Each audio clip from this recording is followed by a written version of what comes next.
So I live in Thailand, and I did not move to Thailand with my family only because of the cost of living. And if you are planning to move abroad, especially with a family, you can probably get away with a lot more things as a solo traveler. But especially as a family, I would not suggest that you move to a country solely because of the cost of living, solely because it is less than the United States of America or your home country. Okay. You want to factor other things. And for us, these are some of the things that we factored prior to moving abroad. One of the things was safety. What is the crime index, the safety index in that country, right? Is it safe enough for women and families? Okay. How are women treated there? How are families treated there? Children, because again, we're traveling as a family. We have a toddler as well, and we have one on the way now as well. We're already planning to grow our family, so safety was big for us. Number two is healthcare, right? We're pretty healthy people, but just in case of like emergencies, different things like that. Things happen, life happens, right? We wanted to make sure that we had access to decent healthcare. Okay, decent healthcare.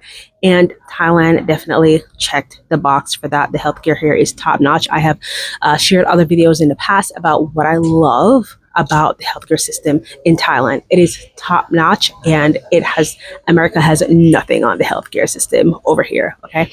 Another thing was, will I have access to fresh fruits and vegetables? How accessible will that be? That is very, very, very important to me. I may sound old, but let me tell you, I love going to the fresh markets here in Thailand.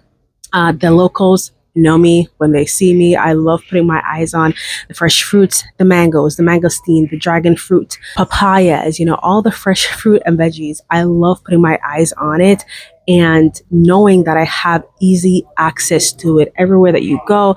You walk down the street, you feel for some watermelon, you can get some watermelon. Okay, it's so easy to get fresh fruit and veggies here. And what I love too is that a lot of it is organic by nature. They don't necessarily have to put organic on it on the local markets because it is already organic in nature. A lot of the fresh fruits and veggies come from either local farms or they're just grown in people's backyards. Okay, it is so fresh, and it goes bad so quick.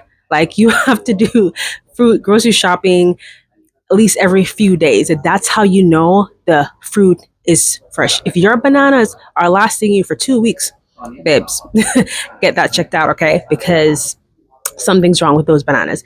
And the fruits here, a lot of them have seeds, okay? My watermelons have seeds, all right? So that is very, very, very important to me. Having easy access to fresh fruits and veggies and not having to pay an arm and a leg for high quality fruits and veggies. Another thing you want to ask yourself is, do they like your kind?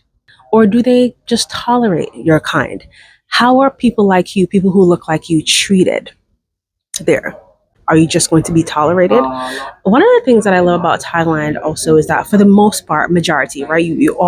There's always some bad apples everywhere that you go. But the people are so kind, especially to our son, when he goes to like local playgrounds or play groups, play centers and different things like that.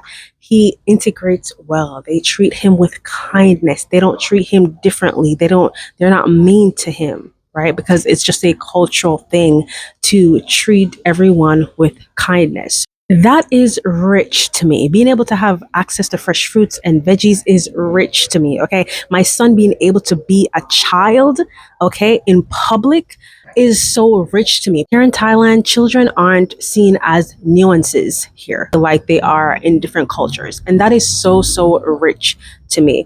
And by the way, this is not an ad, okay, to come to Thailand. I'm just sharing like what's on my heart. Some of the reasons why we like living in Thailand, why I like living in Thailand. Now, Thailand isn't the only place I've traveled to. I've actually been across 5 continents, countless cities, dozens of countries, and Thailand still feels somewhat like home. I was actually born in the Caribbean, and so I love that Thailand has a lot of things that does remind me of home as well. But I will say there are a couple other countries that I would say that somewhat feels like home as well, but Thailand just made sense in this season of our lives, just in case you're wondering.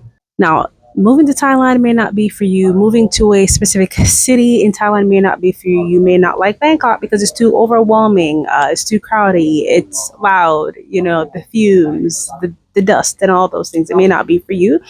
Maybe a different part of Thailand may be for you. Maybe you are more of a mountain or more of a beach type of person, right? But I do believe that Thailand may have something for everyone. And even if Thailand in general is not for you, I guarantee you that anywhere outside of the US, as long as it is not in an active war zone, will be better than being in the US. But you just do your research and see what suits your family, what suits you and your family best.